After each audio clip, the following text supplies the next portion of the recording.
কোনো হরর সিনেমার দৃশ্য মনে হলেও এটি আসলে বাস্তব। কালো অন্ধকার এক ঘরের ভিতরে আছে ৩টি ভূত, যা দেখতে ভিড় শিশু থেকে শুরু করে তাদের অভিভাবকদের। ভূত দেখা যাচ্ছে একদম চোখের সামনে থেকে। মানুষকে ভয় দেখানো এই ভূতের চরিত্রে সকাল থেকে রাত পর্যন্ত কাজ করছে ছোট্ট ৩ কিশোর।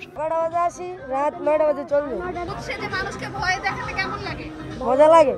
আর কোথাও নয়, শিশুদের আনন্দ দিতে ভিন্ন আয়োজনের ব্যবস্থা করা হয়েছে এবারের আন্তর্জাতিক বাণিজ্য মেলার ২৯তম আসরে। এবারের আসরে বড়দের পাশাপাশি শিশুদের মন কাড়ার জন্য রয়েছে বিভিন্ন রকমের রাইডস। শিশুদের জন্য তৈরি করা হয়েছে বিনোদন কেন্দ্র। চোখের সামনে পড়লেই শিশুরা তাতে ওঠার বায়না ধরছে। তাদের চেঁচামেচি আর হই হুল্লোড়ে মুখরিত হয়ে ওঠে পুরো মেলা প্রাঙ্গণ।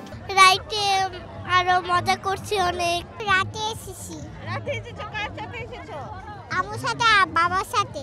আমি চড়েছি ঘোড়ায়, প্লেনে, আর কি জানো, ঘোড়ায় চড়েছি, আর নাগরদোলায় চড়েছি। ছুটির দিনে শিশুদের নিয়ে বাণিজ্য মেলায় ঘুরতে এসে খুশি তাদের অভিভাবকরাও। এসে অনেক ভালো লাগছে, ছেলে নিয়ে আসছে, ছেলে অনেক খুশি। আর ২ বার আসছে, এবার নিয়ে আসছে পরিবার। ভালো লাগছে, পরিবেশ অনেক সুন্দর, নিরাপত্তা ব্যবস্থাও ভালো।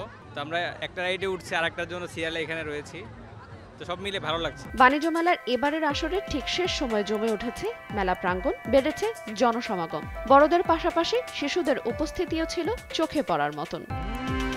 আইরিন আয়াত, সময় সংবাদ, ঢাকা।